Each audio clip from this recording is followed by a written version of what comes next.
Vous écoutez le podcast de Bob vous dit toute la vérité. Parmi vous, certains pensent peut-être avoir des facultés médiumniques. Eh bien, ce soir, je propose d'en être sûr et surtout de savoir les comprendre, les analyser avec Christine Calle. Bonsoir Christine. Oui, bonsoir. Vous vous décrivez comme une personne qui a vu des dons de clairvoyance et de médiumnité se développer. Vous êtes en train d'écrire votre premier livre. Votre site, c'est christinecalle5d.com. Alors, on mettra là encore une fois le lien parce qu'il y a des cas, des machins, des trucs partout. Donc, c'est pas simple pour ceux qui n'ont pas de stylo. Mais quoi qu'il en soit, donc vous allez forcément intéresser les auditeurs parce que force est de constater que de nombreuses personnes qui nous écoutent nous disent « Moi, je ressens des choses, etc. » Mais on ne sait pas véritablement expliquer ce que l'on ressent. Comment on sait que ce sont des capacités médiumniques et comment on sait que ça n'en est pas? Alors, tout simplement, mon témoignage de vie est un peu atypique, donc étant donné que j'étais quelqu'un de très, je dirais, les pieds dans le sol, donc étant expert comptable, donc par ailleurs, donc un basculement se fait donc à 93 avec effectivement subitement, je dirais, la vision de personnes qui sont dans un autre espace-temps, parce que tout simplement, je vois bien qu'ils ne sont pas en chair et en os, si je puis dire, et puis qu'ils sont habillés d'une autre époque. Donc voilà, et c'est là qu'on s'aperçoit effectivement qu'on ne rêve pas, parce que dans le quotidien, je dirais, dans la vie personnelle quotidienne, 2 jours, si je puis dire, donc tout va bien, mais c'est que ça se diffuse ensuite, donc on s'aperçoit de ces phénomènes plutôt quand on est dans des lieux particuliers, du style vieille maison, ou donc des antiquaires, des choses comme ça, en tout cas des vieux objets, ou bien donc dans la nature parfois, et que là, effectivement, on s'aperçoit que ces êtres qui apparaissent ne sont pas densifiés comme nous. Voilà, pour répondre à votre question globalement. Maintenant, après, il ne faut pas se sentir non plus déstabilisé par tout ça au niveau psychologique, parce qu'effectivement, quand ça arrive, donc, et pour mon cas, par exemple, ça a été suite à des chocs émotionnels, une espèce de voile qui s'est déchiré, et qui m'a donné l'accès subitement comme ça à ces visions. Alors, un travail personnel important. Donc, pour savoir d'où vient l'information, est-ce que c'est quelque chose que l'on perçoit de l'intérieur? Est-ce que c'est quelque chose que l'on perçoit de l'extérieur? Donc, pas des hallucinations, éventuellement, mais bien quelque chose qui se passe à l'extérieur. Et tout ça, c'est un travail personnel. Donc, d'apprendre, je dirais, à savoir comment on fonctionne soi-même. Et connais-toi toi-même et tu connaîtras l'univers est un adage qui me paraît très important, parce qu'avant de prétendre quoi que ce soit, il faut, à mon avis, être équilibré intérieurement, avoir fait un petit peu de ménage aussi sur toutes ces souffrances, ces blessures, donc qu'est-ce qu'on vit au moment aussi également, et puis après donc essayer de voir comment utiliser ces aptitudes-là, parce que il s'agit souvent de réveil, je dirais, de dons, donc voilà, avec parfois des dons, un petit héritage familial, ou bien d'autres incarnations si on y croit, et puis chacun est libre de penser ce qu'il veut, mais voilà, il y a quelque chose qui se passe à un moment donné, et voilà, une fois que ça s'est réveillé, qu'est-ce qu'on en fait, ça c'est important. Je pense qu'aujourd'hui, il y a beaucoup de choses qui vont se passer dans ce domaine-là, parce que les énergies de notre planète, mais aussi de notre galaxie, les scientifiques commencent à parler de ça, sont en train de se modifier, et que personnellement, on voit bien qu'il y a de plus en plus de gens qui perçoivent des choses. Donc, à l'extérieur, en particulier les thérapeutes, les personnes qui font des soins énergétiques sont de plus en plus subtiles, de plus en plus perceptibles à des phénomènes extérieurs. Donc, et je crois qu'il y a une règle majeure, c'est surtout, on va percevoir en fait ce avec quoi on est en résonance, en fréquence intérieure. Un peu quand on cherche justement une chaîne de radio, on va chercher une fréquence, et là c'est la même chose. Donc, en fonction de sa fréquence intérieure et personnelle, on va toucher une fréquence extérieure. D'où l'importance d'un travail sur soi, d'une certaine sérénité, peut-être un petit peu de méditation, des choses comme ça, de façon à être en paix avec soi-même, afin de pouvoir ensuite donc capter des choses extérieures et trouver aussi la paix, parce qu'il y a beaucoup de gens qui vont capter des esprits, des choses comme ça, ce qu'on appelle le spiritisme. Mais là, on est dans un autre domaine, c'est-à-dire qu'on va en être parfois victime. Et il m'est arrivé dans ma vie de croiser des gens comme ça. Ça vous a fait peur au début ou pas? Pas du tout, parce que la première fois que ça m'est arrivé, c'était au volant de ma voiture, et j'ai vu apparaître le visage de ma grand-mère décédée 10 ans plus tôt dans le pare-brise de ma voiture, et qui m'a sauvé d'un accident. Ah, la nouvelle technologie, c'est incroyable, donc. On pourrait dire un hologramme aujourd'hui. Ouais, c'est ça, ouais. Mais en fait, c'est pas ça du tout. Et donc, ça a commencé comme ça. Donc, comme j'avais beaucoup de liens avec ma grand-mère, ça m'a pas du tout effrayée. Pour la petite anecdote, j'étais avec un couple d'amis, donc au volant de ma voiture à Toulouse. Et puis, le mari de ma copine faisait des rallyes, en fait, de la course de voiture. Quelqu'un de complètement athée, et qui, quand j'ai arrêté mon véhicule, me dit, c'est la main de Dieu qui nous a sauvés. Voilà. Et je n'ai rien vu. Je n'ai vu que le visage de ma grand-mère, et j'ai donné un coup de volant qui a permis d'éviter une voiture de quelqu'un qui était sous en face au volant. violent, quoi, voilà. Ensuite, deuxième expérience, mais il y en a beaucoup, je peux vous en raconter plein. Donc, deuxième expérience, je vais chez un client, en fait, je vous rappelle, j'étais expert comptable, et dans une maison ancienne, un petit château, et au moment où ce monsieur sort son bail, enfin, son acte d'achat de propriété même, il me dit, vous savez, ici, je suis propriétaire, mais je me sens accepté. Et à ce moment-là, je lève les yeux et je vois dans la pièce des êtres habillés avec des chapeaux melons, des tenues anciennes, comme dans les années 20-30, et des visages très austères. Et je comprenais la phrase qu'il me disait. Je lui ai juste dit, monsieur, ce sera trop cher pour vous, et je suis partie à toute vitesse. Donc, parce que voilà, je voyais ces êtres vraiment très austères. Et donc, au fil après de ma vie, j'ai rencontré beaucoup de gens qui avaient donc vécu soit des NDE, soit effectivement rencontré des médiums, soit avoir vécu eux-mêmes des connexions avec l'astral, c'est-à-dire des entités, qui m'ont permis aussi de comprendre tout cela et progressivement moi-même d'en faire les expériences. En tout cas, ce soir, nous parlons avec Christine Calle de vos facultés médiumniques. On va bien sûr essayer de comprendre comment on peut les analyser quand ça nous tombe dessus. Qu'est-ce qui se passe ? Si on vous demande ce que vous écoutez le soir entre 21h et minuit, répondez Ado. Et Bob vous dit toute la vérité. Christine, donc je le disais, beaucoup de gens nous disent, voilà, je ressens des choses. Beaucoup d'auditeurs sur la page Facebook nous disent, je sens ça, je sens ça. Comment on sait qu'on est médium ? Mais comme je vous disais, parce que soit on développe une clairvoyance, c'est-à-dire qu'on va voir des choses donc qui ne sont pas dans notre dimension, je dirais. Alors qu'est-ce que c'est que la dimension ? Nous appréhendons notre environnement, notre entourage, notre vécu par les sens, les 5 sens. Donc le toucher, l'odorat, l'ouïe, etc. Voilà. Et donc la clairvoyance va être une espèce de 6e sens, c'est-à-dire qu'on va percevoir. C'est pas tellement avec les yeux physiques, je dirais, c'est plus avec la vue et l'ouïe intérieure. Du cœur, qu'on va commencer à voir qu'il se passe quelque chose, mais qui n'est pas dans notre monde tangible, physique, avec les mêmes couleurs, avec les mêmes perceptions. Et là, effectivement, on accède à une autre dimension, puisque, évidemment, et les scientifiques, par exemple, le disent aussi, on n'a pas de vie sur Mars ou sur Vénus. Non, on n'a pas de vie possible en 3D, en 3e dimension sur Mars et Vénus. Ça ne veut pas dire qu'il n'y ait pas une vie en 5e ou en 6e dimension. Donc, on appréhende les choses avec notre connaissance et notre conscience actuelle, ainsi que nos sens. Mais pour les personnes qui subitement donc vont développer un 6e sens, et souvent, encore une fois, ça tombe un petit peu comme un cheveu sur la soupe, donc, eh bien, il va y avoir l'appréhension, la connexion à un autre monde. Un monde parallèle qui, en fait, est là, mais qu'on ne voit pas pour l'instant. Et je dirais qu'il vaut mieux pas, parce que ce n'est pas toujours agréable à voir dans un premier temps, en tout cas.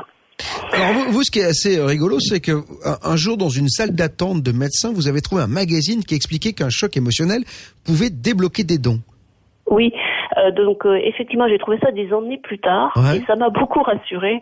Un magazine tout à fait anodin pour femmes, je dirais. Et quand j'ai lu cela, ça m'a beaucoup rassurée. Donc parce qu'il y avait déjà un parcours de plusieurs années auparavant avec ça. Donc où effectivement ça correspondait à mon expérience. Puisque donc en 93, donc dans une semaine, je dirais, j'ai vécu plusieurs expériences avec un émotionnel intensif. Et comme je disais tout à l'heure, j'ai vécu comme un voile qui se déchirait physiquement à l'intérieur de moi. Alors, ça peut s'expliquer après quand on commence à comprendre tout cela. C'est le corps astral, en fait, qui ôte un voile et qui permet comme ça l'accès à ce monde astral dans lequel vivent donc les personnes disparues. Donc, parce que nous croyons que quand nous mourons, donc il ne se passe rien, j'ose dire par plusieurs expériences et rencontres, que la conscience continue. Et aujourd'hui, d'ailleurs, les scientifiques, à travers les NDE ou autres, commencent à donc parler de ça sérieusement. Beaucoup d'ouvrages ou de scientifiques ou beaucoup de médecins qui font des NDE. Bien sûr, la crédibilité d'un médecin va être peut-être un peu plus importante que le commun des mortels. Et donc, on commence scientifiquement à démontrer, je fais des conférences là-dessus, que la conscience continue au-delà du cerveau et au-delà de la mort. C'est ça, c'est les scientifiques l'ont accepté et l'ont compris. Alors, ils savent pas où elle est, cette conscience, mais en tout cas, ils savent bien qu'elle est pas dans notre cerveau. Vous avez vécu quand même un enchaînement de causes. C'est-à-dire que, et vous avez réussi à les comprendre, semble-t-il, la même semaine, votre mari vous a annoncé qu'il partait vivre avec quelqu'un, vous étiez en train de bosser, il s'est passé, qu'est-ce qui s'est passé en fait? Ce qui s'est passé, c'est que la première semaine de 1993, mon mari m'annonce qu'il part vivre avec un homme. Je suis en train aussi de m'associer, donc de changer donc au niveau de mon organisation professionnelle.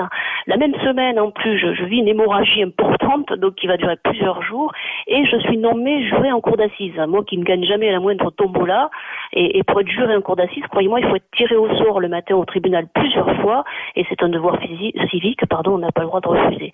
Donc j'arrive le matin, au tribunal où on doit juger donc des cas d'inceste, des cas de meurtre, et en même temps, je rentre le soir chez moi où mon mari, on est en plein drame familial, je dirais. Je suis aussi en train de m'associer, donc il se passe une série de chocs émotionnels intenses par le fait que ça se passe pratiquement les mêmes jours, et c'est là que, comme je le disais, ce voile se déchire en moi. Je vis physiquement quelque chose que je n'explique pas. Beaucoup de gens ont effectivement des problèmes émotionnels, je ne suis pas la seule bien sûr, mais chez moi, ça se révèle comme ça. Et donc, encore une fois, quelques jours après, se passe l'épisode dont je vous ai parlé avec ma grand-mère qui m'apparaît dans le pare-brise de ma voiture.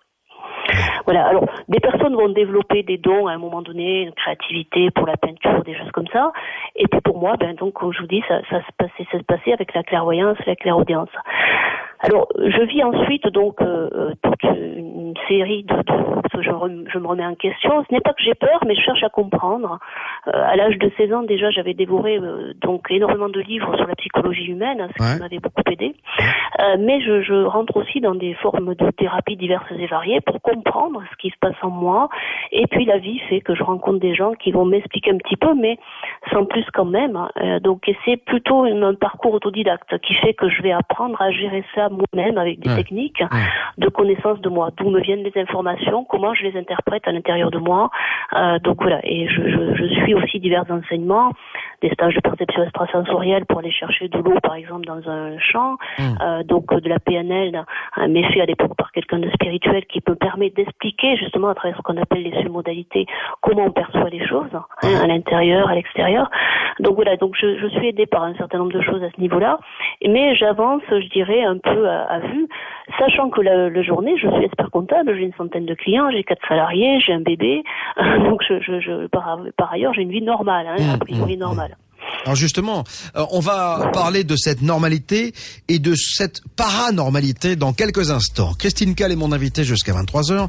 Vous voulez réagir suite à tout ce que vous entendez? Il y a le Facebook, Bob, vous dites la vérité, le Twitter, @, Bob Vérité, ou encore, tout simplement, mon mail, contact@bob-toute-la-vérité.fr. Si vous pensiez que c'était uniquement dans votre tête, préparez-vous à découvrir la vérité. Tous les soirs, 21h minuit sur Ado. Bob vous dit toute la vérité. Le seul et unique talk show consacré à la vérité sur des univers que l'on a du mal à percevoir quand on n'a pas de faculté, mais aussi sur les complots d'État, les sociétés secrètes. C'est tous les soirs entre 21h et minuit. Nous sommes avec Christine Calle pour évoquer l'interprétation des révélations médiumniques. Alors, vous disiez, Christine, que finalement vous avez été autodidacte, vous avez appris toute seule à appréhender ces facultés. L'auditrice ou l'auditeur qui vous écoute là et qui de temps en temps des portes qui s'ouvrent sur un monde. Alors il peut en avoir peur, il peut tout de suite les maîtriser, ou quel est le process finalement? Je dirais que le process, il est personnel, parce qu'on est dans une voie très subtile et donc difficile de décrire cela à des gens qui ne connaissent pas cela. Difficile d'en parler, je dirais, par exemple à des psychologues ou autres, parce que c'est toujours un peu compliqué, on va se faire traiter de schizophrène tout de suite. C'est pour ça qu'il faut avoir quand même une vie, je dirais, de jour, si je puis dire, parce que ces phénomènes se passent plutôt la nuit. Une vie assez incarnée et puis constructive, équilibrée. Parce que sinon on peut partir très vite, et c'est là le danger. Et dans les années qui arrivent, avec justement une subtilité au niveau de l'imbrication de ces dimensions, des énergies qui descendent sur la planète, il va falloir être très prudent. Une parenthèse à ce sujet, on voit de plus en plus de gens qui font qui tuent des personnes sous soi-disant la dictée de voix intérieures qui leur disaient de tuer des personnes ou autres. On voit ces meurtres dans des écoles ou des choses comme ça. Ce sont des gens qui sont traversés effectivement par des énergies. On appelle ces gens donc des gens qui sont schizophrènes ou qui sont malades.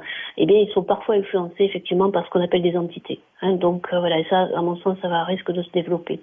Alors, pour revenir à votre question, un parcours autodidacte, parce que comment faire pour parler de ça, et à qui surtout. Donc personnellement, pour moi, comment ça se passait?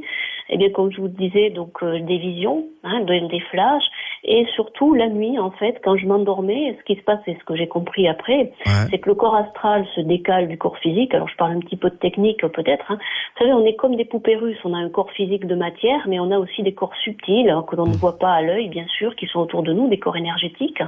Et le corps astral, c'est le corps des désirs, le corps des émotions, surtout. Un corps qu'on ne sait pas trop maîtriser et qui, justement, quand on est touché émotionnellement, et nous sommes tous par ce que l'on vit au quotidien, eh bien, va se décaler légèrement, et c'est là que pour des personnes qui ont des aptitudes, on peut se retrouver donc en contact avec d'autres mondes parallèles. Donc c'est ce qui se passait pour moi la nuit, et je me retrouvais dans des mondes différents. Un petit exemple que je prends souvent anecdotiquement, c'est le film Ghost ou le film Au-delà de nos rêves, ou pour ceux qui ont vu Nos Solars. Voilà, ces films sont très expressifs de ce qui se passe de l'autre côté, je dirais. Est-ce que c'est-à-dire que ça se passe vraiment comme dans les films? Je dirais que ces films, je dirais Ghost à certains moments, ou bien Nos Solars surtout. Je ne sais pas si vous connaissez ce film de Chico Xavier. Non, Nos Solars, c'est ça? Nos Solars est donc un film qui a été réalisé à partir d'une série d'ouvrages écrits par donc Chico Xavier, un personnage très connu au Brésil, qui a retranscrit des informations de médium. Il était médium, donc à partir d'André Luis. André Luis était un médecin, donc après la guerre, qui a donné beaucoup d'informations donc concernant la vie après la mort. Et il faut savoir que Chico Xavier est quelqu'un qui a été reconnu par le gouvernement du Brésil comme ayant fait avancer donc ce pays sur un plan spirituel. D'accord. Donc là, dans ces livres ou dans ces ouvrages ou dans ce film, on peut trouver effectivement des images, et je rends hommage justement à ces réalisateurs parce que ce n'est pas facile de traduire ces mondes. Et je trouve que ce film est bien fait concernant ce qui se passe de l'autre côté, tant dans le processus de la vie après la mort ou donc le processus avant l'incarnation ou après l'incarnation. Alors, mes propos peuvent vous choquer, mais je peux vous donner quelques anecdotes là-dessus, qui... Personnellement, moi, quand j'étais plus jeune, je ne croyais pas à la vie après la mort, ni au processus de réincarnation. Et c'est la vie, en fait, qui m'a permis de rencontrer des gens et des expériences qui m'ont, je dirais, presque obligée à revenir sur mes positions. Avec la vision de personnes que je ne connaissais pas, et qui étaient décédées et qui se sont présentées à moi. Si vous me permettez, je vous raconter une anecdote éventuellement pour voilà. Je m'en vais chez une amie boire un café un jour et sa nièce qui arrive des États-Unis est là pour enterrer son père. Ça se passait donc en France, dans le sud, près de Toulouse. Donc voilà, je me retrouve donc chez cette personne et mon amie me dit on va prendre un moment de silence si tu veux bien pour le père, avec grand plaisir. Et donc, on prend 5 minutes de silence. Et là, j'assiste à une scène intérieure où je vois un homme en costume noir se lever, donc énergétiquement de son corps physique, et puis donc ensuite il retrouve une femme amaigrie avec les cheveux roux, toute petite, et je vois ces êtres s'embrasser comme s'ils se retrouvaient, mais je vois bien que tout ça est dans un autre univers. Et puis je vois une petite grand-mère aussi, donc habillée de noir, voilà.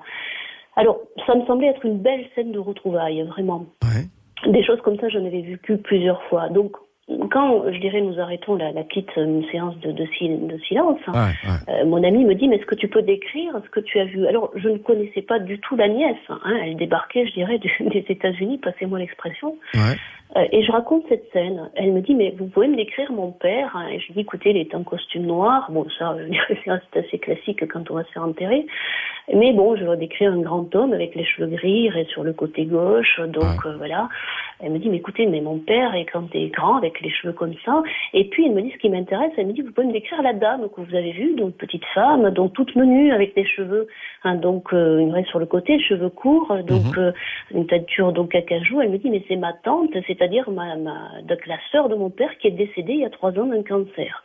Voilà. Et elle me dit, la grand-mère, donc c'est ma grand-mère qui est morte il y a 10 ans. Donc voilà. Et j'arrive donc, je ne connais rien de cette famille, je ne sais pas du tout ce qui va se passer. Moi, je vais boire le café chez une amie. Donc, et voilà. Alors, des scènes comme ça, je peux en rencontrer beaucoup. Donc, c'est juste donc un exemple qui prouve peut-être qu'effectivement, chacun est libre de penser ce qu'il veut ensuite, qu'il se passe bien quelque chose après la mort. Voilà. Alors, qu'est-ce qu'on fait quand on voit tout ça? Eh bien, voilà. Donc, la grande question, c'est déjà peut-être de ne pas avoir peur. Donc, parce que dans ces cas-là, donc dans le cas d'entité, c'est-à-dire une entité, c'est quoi? C'est quelqu'un qui a quitté son corps physique. Et là encore, pour expliquer par rapport à l'auditoire, peut-être le film Ghost, je ne sais pas si vous vous rappelez, quand il est assassiné, on voit bien son corps astral qui continue à œuvrer sur notre plan. Donc, et son corps physique, bien sûr, qui est étendu au sol, ensanglanté.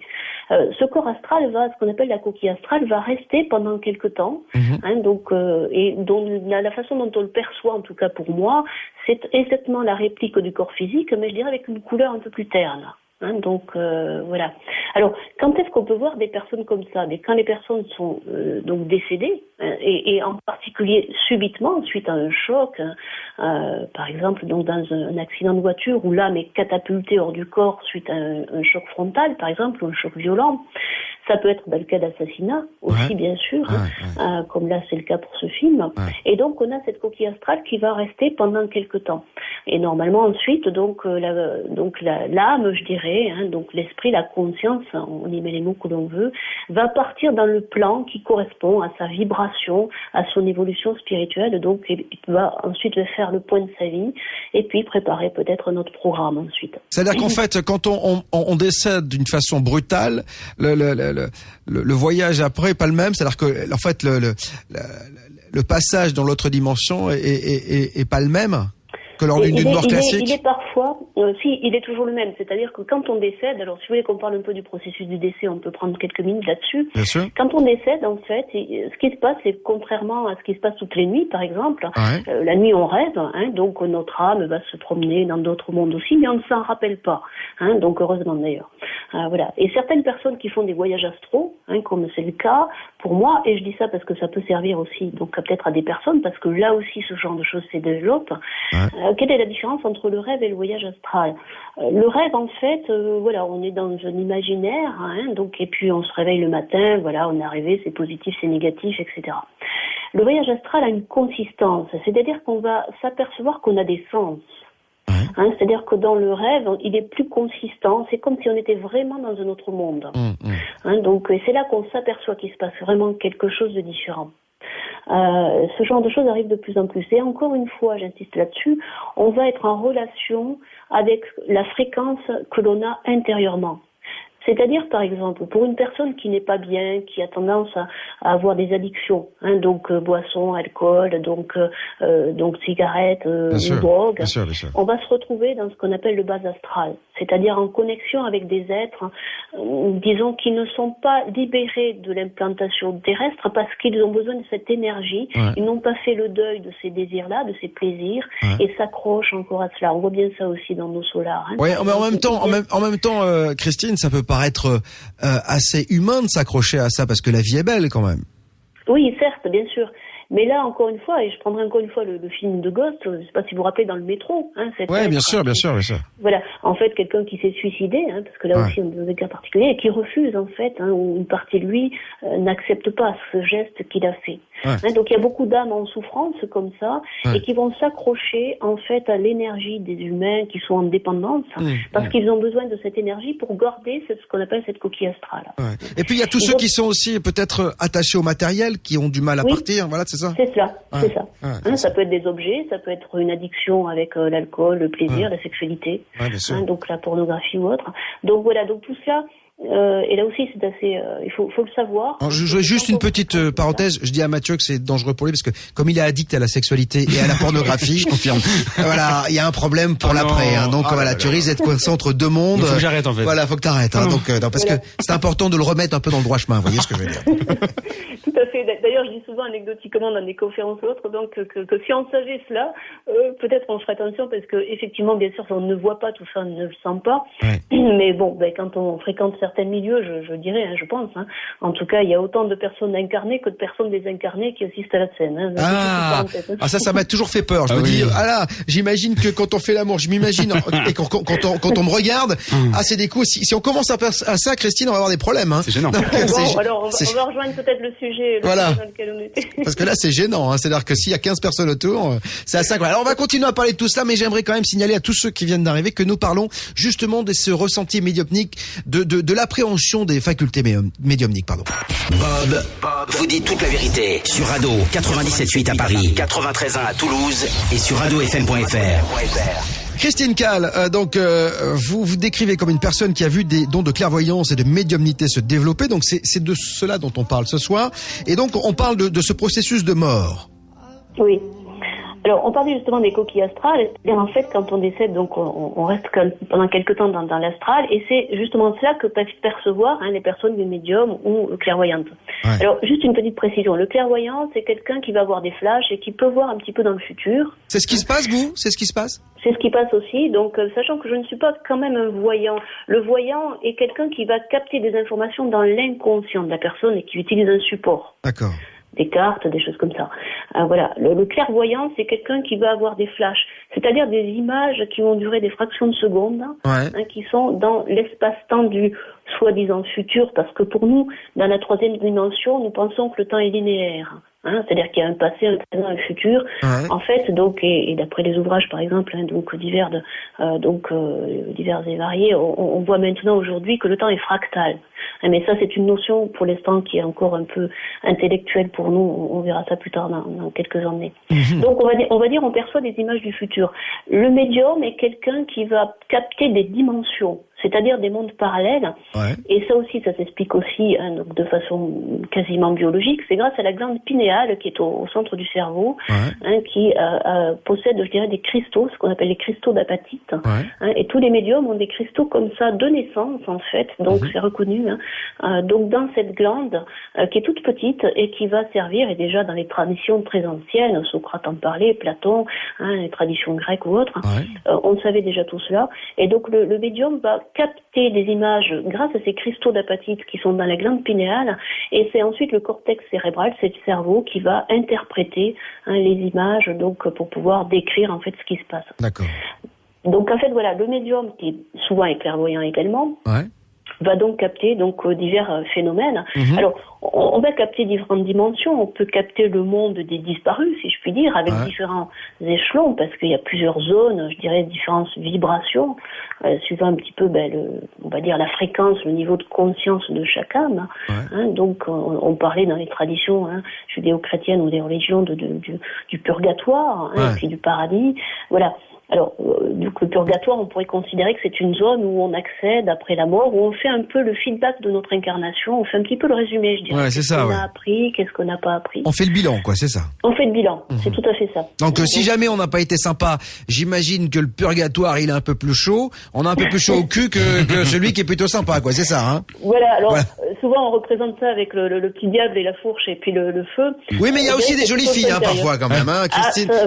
Parfois, le diable, il est quand même entouré de jolies filles, quand même, Voilà, donc, et je dirais que d'un point de vue incarné, il est souvent très charmeur aussi. Donc en fait, il nous met des jolies filles sous les yeux, puis après ce sont des méchants garçons qui peuvent arriver, c'est ça ? Voilà, après c'est une question de maîtrise. Voilà, c'est ça, donc oh là là, question d'habitude. Très attention, donc j'ai bien compris. Donc le purgatoire. Voilà, alors ce qu'on nommait dans les religions le purgatoire, et on voit ça un petit peu à nos solars aussi de façon très agréable et bien codifiée avec cette zone dans laquelle on arrive où on se nettoie un petit peu. Ouais. Et ensuite donc il y a un bilan, je dirais, avec des guides, donc qui sont des êtres qui ont un niveau donc de conscience supérieur. Ouais. Alors là aussi on y met les noms que l'on veut, mais qui vont nous aider à faire un peu le point de ce que l'on a pu apprendre dans nos leçons d'incarnation, puisqu'on vient avec un plan d'incarnation. Qu'est-ce qu'on a à développer dans cette vie, des aptitudes, des habiletés, des dons, mais aussi qu'est-ce qu'on a peut-être à rectifier et apprendre, peut-être un peu plus de tolérance, un peu de pardon, donc rectifier ses propres blessures, la trahison, la culpabilité, la séparation, etc. Ouais. Donc, est-ce que vous, je vous coupe, mais est-ce que vous, par exemple, ça vous pollue pas le fait de voir, vous avez des flashs, ça vous pollue pas quand même? Est-ce que vous arrivez à les maîtriser, ces flashs, ou ils s'imposent à vous? Par exemple, là, est-ce que quand je vous parle, vous ressentez mon taux vibratoire? Semble-t-il, c'est ce que moi, encore une fois, j'y connais pas grand-chose. Ce sont tous les médiums. Je fais le spécialiste, là, vous voyez, mais je prends ici ou là les informations que j'ai pu enregistrer. Vous ressentez mon taux vibratoire. Est-ce que, par exemple, quand je vous parle, vous voyez des flashs, ou est-ce que vous vous dites, tiens, dans le studio, il y a quelqu'un, il y a une entité? Qu'est-ce que vous voyez? Alors non, je ne vois pas, parce que d'abord je n'enclenche pas cette vision-là si on ne me le demande pas. Ça, c'est une question de respect. Ah, d'accord. Voilà. Okay. D'abord, règle numéro 1, c'est le respect. Ça s'appelle sinon un viol énergétique. Si personne ne me demande pas, si la personne ne me demande pas une séance particulière, je ne vais pas enclencher ça, parce que j'estime que c'est le respect de la personne. Ah oui, mais non, ensuite, parce que je vous dis ça, mais juste, je comprends très bien ce que vous faites, parce que souvent il y a des gens qui me disent, j'ai serré la main, et boum, j'ai vu quelque chose. Vous voyez, comme on voit ça dans les films souvent. Oui, les gens qui ont des capacités, ils serrent la main à quelqu'un et bam, ils voient, et ils sentent, il y a une image qui arrive. Alors je vais y venir justement, D'accord. sauf si effectivement on croise quelque chose qui nous surprend, malgré nous, et que là la vision s'enclenche ou la perception s'enclenche, parce que c'est vrai que c'est pas automatique non plus, on n'appuie pas sur des boutons. Donc voilà, et là on est soit avec une personne, soit avec un lieu particulier où il se passe effectivement quelque chose, une connexion.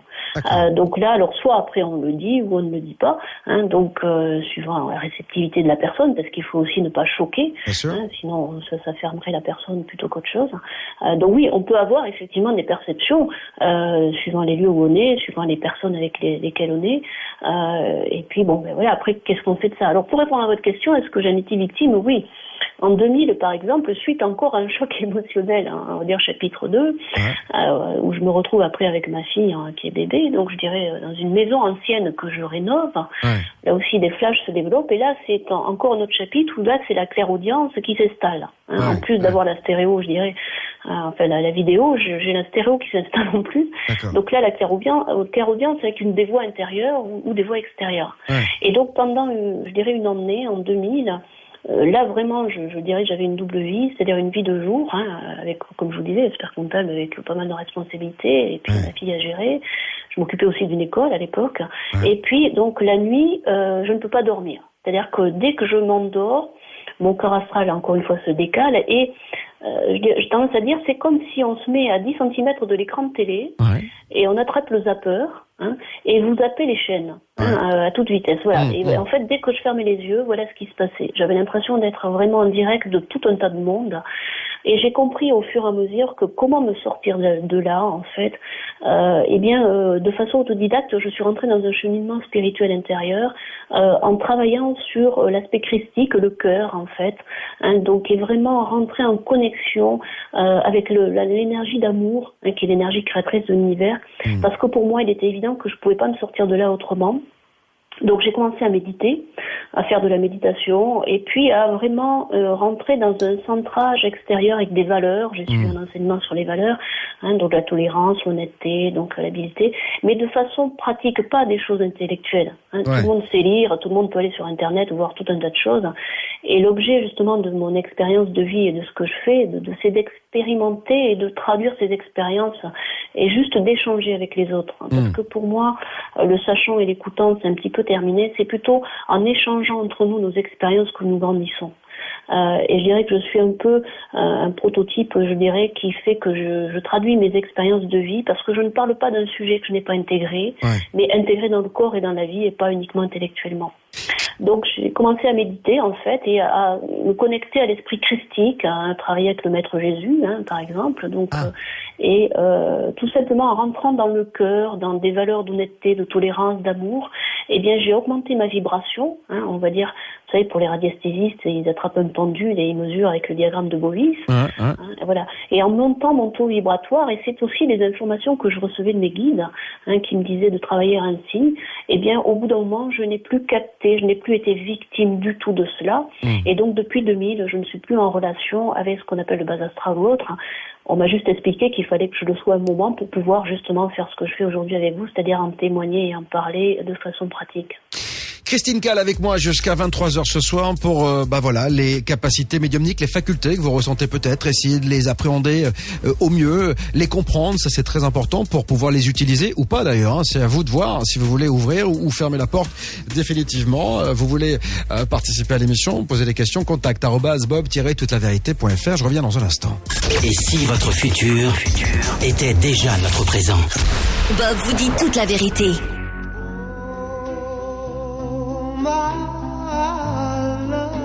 Ah, cette musique, vous la reconnaissez sûrement si vous avez, comme moi, quelques années déjà au compteur, puisque dans les années 80, le cinéma hollywoodien nous offrait Ghost avec Patrick Swayze et la ravissante Demi Moore et la drôlissime Whoopi Goldberg.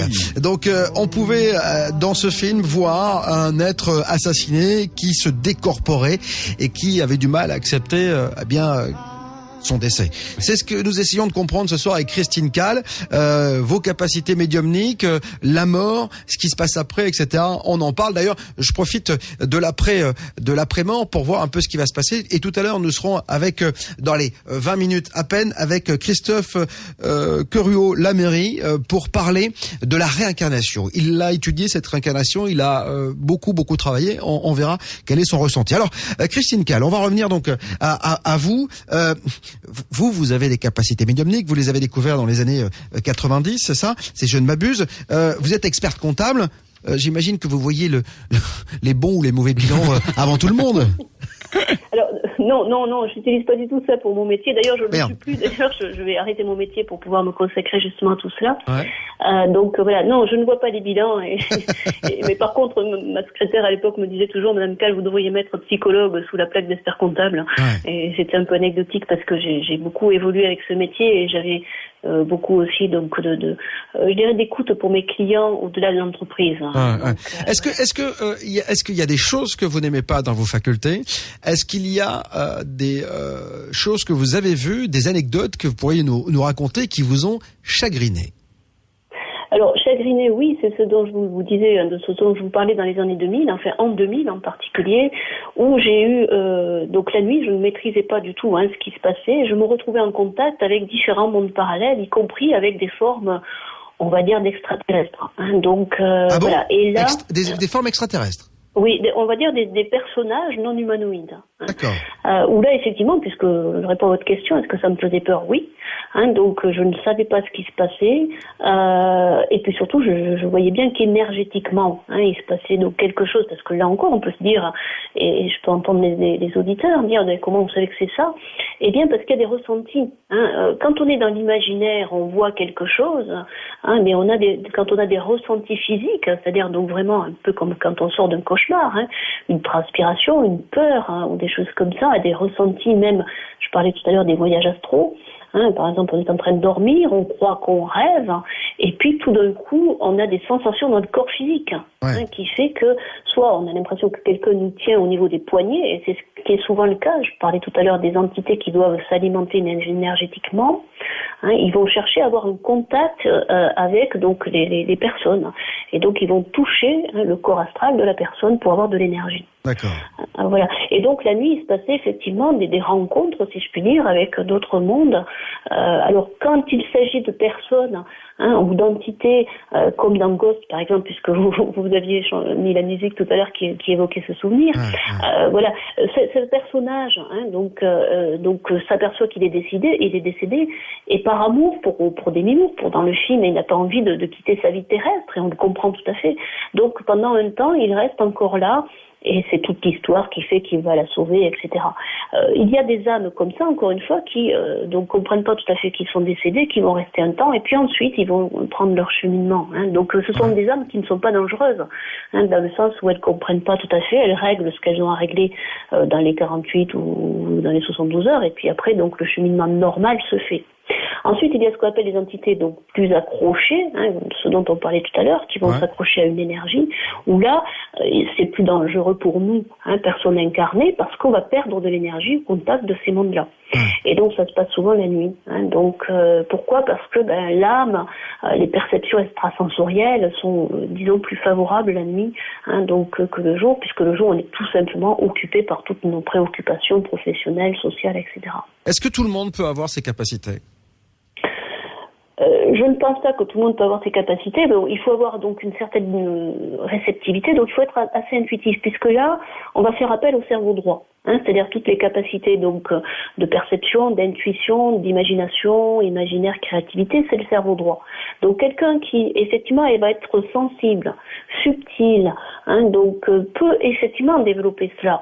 Après, je dirais psychologiquement c'est possible.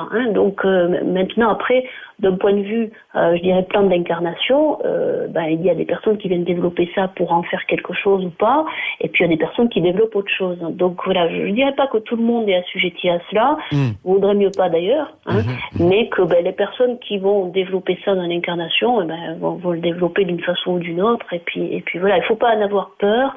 Maintenant, ça peut être effectivement un peu inquiétant au début, parce que, comme je le disais tout à l'heure, ça peut déstabiliser psychiquement et psychologiquement. Est-ce que si on ne maîtrise pas ses facultés, ça peut être dangereux? Oui, ça peut être dangereux, oui. Et pour quelle raison?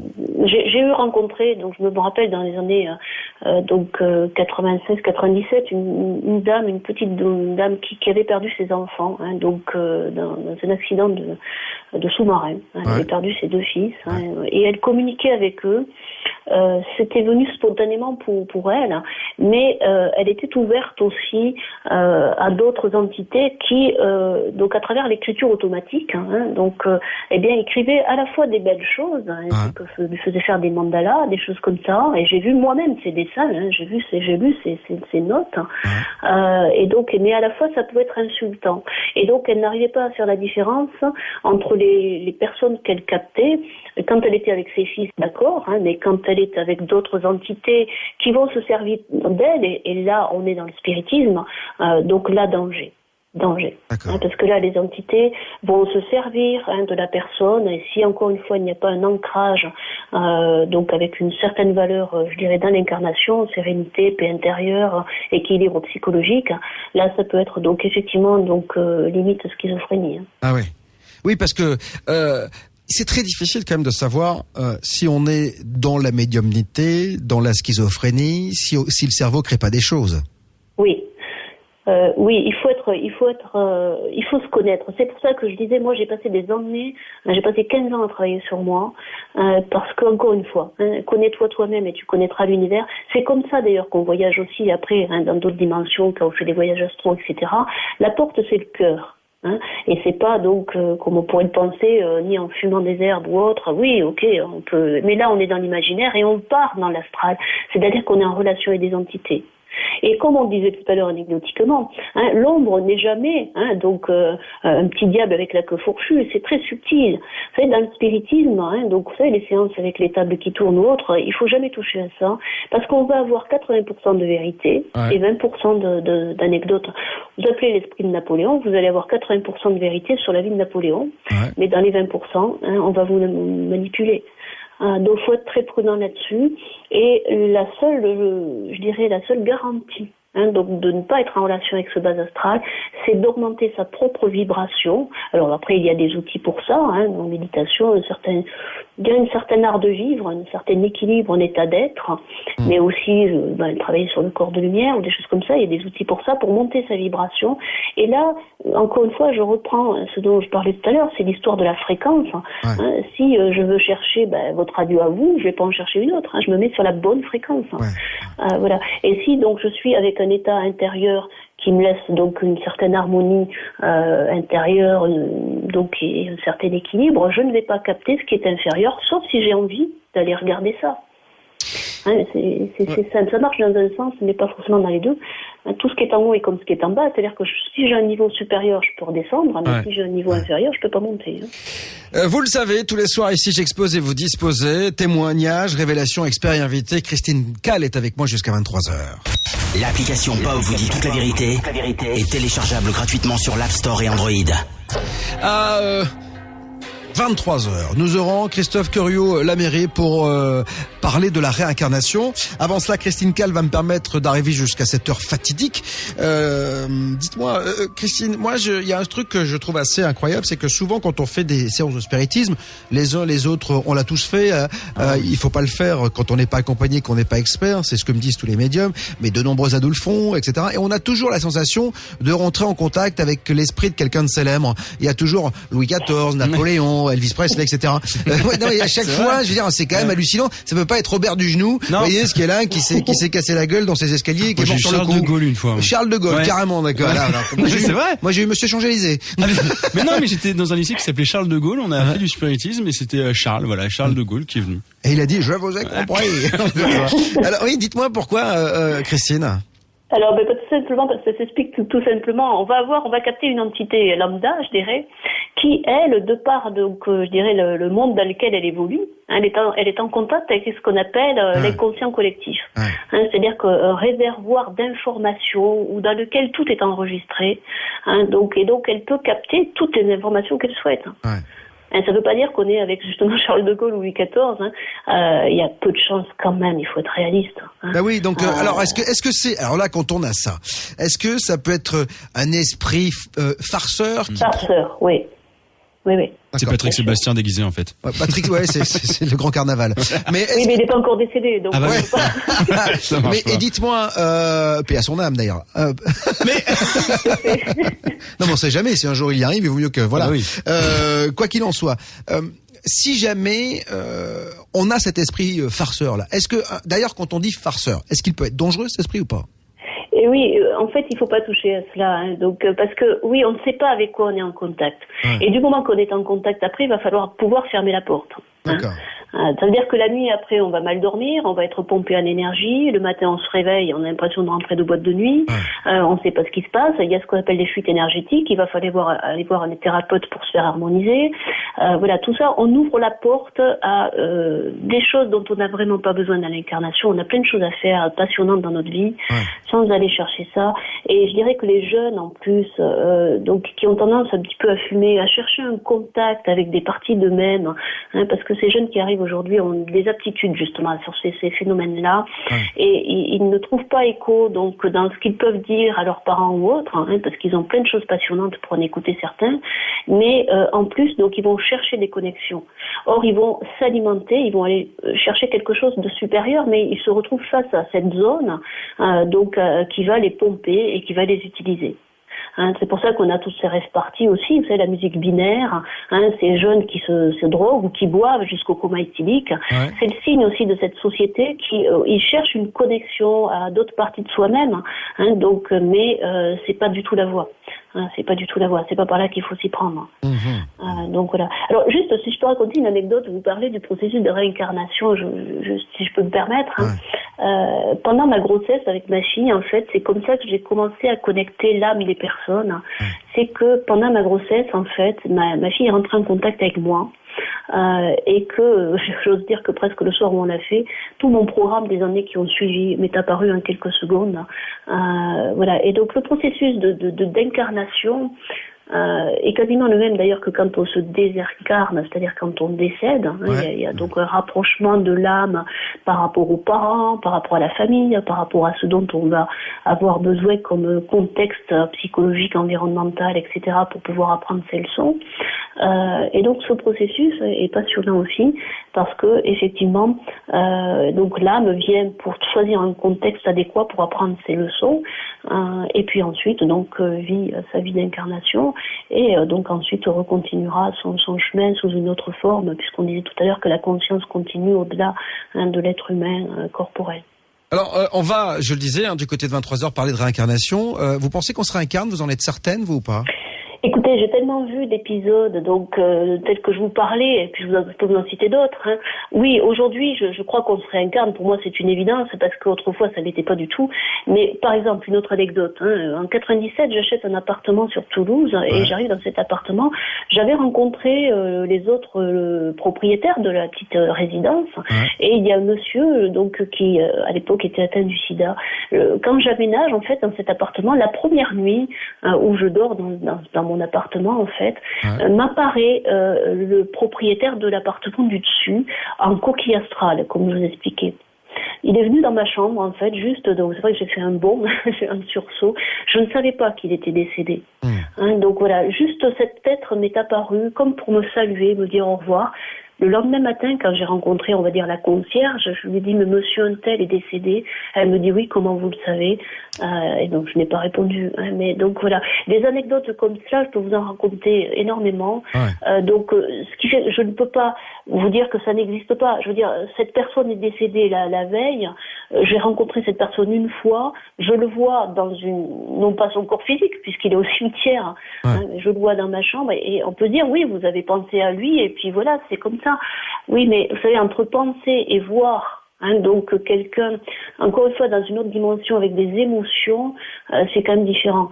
Et encore une fois, il y a plein de gens que je connais pas, que je peux décrire, alors que j'ai jamais croisé ces personnes. Donc voilà, il se passe bien quelque chose.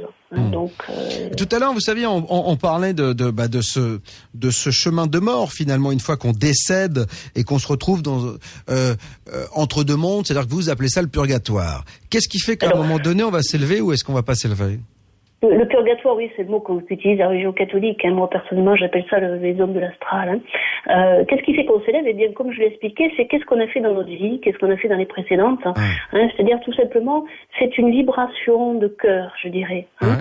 Plus la personne va être dans des valeurs de tolérance, de service, d'amour, et plus on accède à une vibration, tout simplement, qui va être plus lumineuse, qui se traduit par un champ électromagnétique, avec des ondes plus lumineuses. Et donc, on accède comme ça à un plan de conscience supérieur. Je ferai référence, là, encore une fois, pour que les personnes puissent toucher cela, dans nos solars, donc la mère d'André Louis, on la voit apparaître avec, ils ont mis, par exemple, dans ses cheveux des petites, des choses scintillantes, etc. On comprend dans le film qu'elle est dans une zone, j'aime pas dire supérieure, mais plus lumineuse. Donc voilà. Donc, en fait, pourquoi? Parce qu'elle atteint, on va dire, une certaine sagesse. Donc voilà. Donc plus on va être dans une certaine sagesse de vie et incarné, c'est pas intellectuel, on est bien d'accord. Faut que ce soit incarné. Et bien à ce moment-là, on va accéder à des zones, je dirais, donc plus lumineuses, voilà, et où là, on va aussi à un moment donné pouvoir aider les autres. Est-ce que aujourd'hui, la situation dans laquelle vous êtes, elle vous convient? Oui, et c'est là que justement on accède à son plan de mission, c'est-à-dire que quand on est dans son plan d'incarnation où on est censé faire ce qu'on est venu faire avec ses dons, quel qu'il soit, mais je dirais c'est la même chose pour un musicien ou pour quelqu'un qui peint, ou peut-être pour vous Bob qui faites ce que vous faites, certainement d'ailleurs. C'est-à-dire que quand on est dans ce qu'on est venu faire, on n'a pas l'impression de travailler, c'est pas un travail, c'est une énergie qui nous porte et qui fait qu'on est bien là où on est et que justement ce qui nous nourrit c'est de pouvoir aider aussi les autres avec notre propre expérience. Voilà. Et là, on se trouve épanoui parce qu'on se dit, ok, je sens, non pas je sais, mais je sens que je suis peut-être à ma place, en pouvant contribuer à grandir moi-même avec les autres et à peut-être faire grandir aussi les autres dans cette conscience plus élevée, plus lumineuse, de qui nous sommes vraiment. Je ne pense pas que nous soyons que des humains qui sont venus pour profiter que des plaisirs de la vie et travailler. Il y a autre chose, à mon sens, là derrière, mais peut-être on en parlera une prochaine fois. Donc, voilà. Et donc, voilà, quand on est dans ce vecteur-là, l'énergie nous porte. Personnellement, donc, il faut avoir aussi la foi, parce que moi, j'abandonne mon métier pour partir là-dedans. Donc, mais bon, voilà, j'ai une espèce de confiance intérieure, ce que j'appellerais un peu confiance dans le plan d'incarnation, dans l'âme, et ça s'appelle la foi aussi. Donc voilà. Et puis après, la vie, on va voir ce que la vie réserve. Est-ce que vous pensez que il y a certaines entités qui peuvent polluer nos vies, en fait? Oui, bien sûr. Ah ouais, alors c'est-à-dire qu'il peut y avoir des entités, des personnes qui sont déjà décédées, qui sont de l'autre côté entre deux mondes. Alors celles qui polluent, sont-elles encore dans ce que vous appelez le purgatoire, entre deux mondes, ou est-ce qu'elles sont déjà passées de l'autre côté? Elles peuvent avoir une influence sur nos vies. Alors, elles sont passées de l'autre côté puisqu'elles sont décédées. Elles sont dans cette fameuse zone intermédiaire, dit purgatoire entre guillemets, mais dans laquelle effectivement elles sont encore raccrochées au monde humain, soit à la famille, soit donc comme on le disait tout à l'heure, donc à des addictions matérielles donc ou autres. Et comme je l'ai expliqué, elles vont polluer dans le sens où leur énergie va venir sur nous, donc dans le sens de convoiter quelque chose, de nous pousser parfois, et on parlait des jeunes tout à l'heure, pousser donc à boire, à se droguer ou à la sexualité. Donc voilà, il peut y avoir effectivement ces phénomènes, oui, bien sûr. Sur les trois, il y en a un que je préfère, je vous le dis, donc voilà. C'est vite vu. La drogue, boire et la sexualité. Dites-moi, alors, mais elles peuvent nous mener à notre perte, parce que quand vous dites qu'on peut se droguer, etc., c'est-à-dire qu'il peut y avoir une influence, une incidence colossale et peut-être presque irrémédiable. Elles peuvent aller jusqu'ici, ces entités? Elles peuvent influencer effectivement parce qu'elles, pour pouvoir continuer à survivre en coquille astrale, comme je l'ai expliqué, elles ont besoin d'énergie. Donc elles vont pousser la personne, donc effectivement à ce genre de choses. J'essaie de chercher donc en référence il faut qu'elles aient elles puisent leur énergie chez un vivant, ces entités? Oui. Oui, dans ce qu'on appelle les émanations de la personne. C'est-à-dire quand on boit, par exemple, on a des émanations. Quand on fait l'amour, on a des émanations aussi. Donc, qu'est-ce qu'on émane? Eh bien, encore une fois, ce avec quoi on est en résonance intérieure. D'accord. Donc, voilà.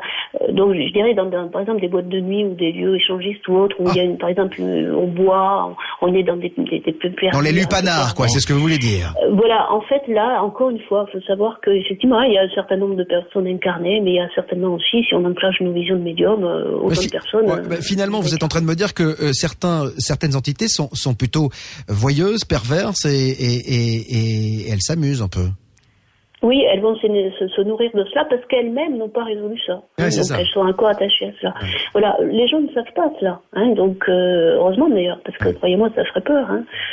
Donc ça ferait peur. Bon, mais je sais où on retrouvera Mathieu quand il sera décédé.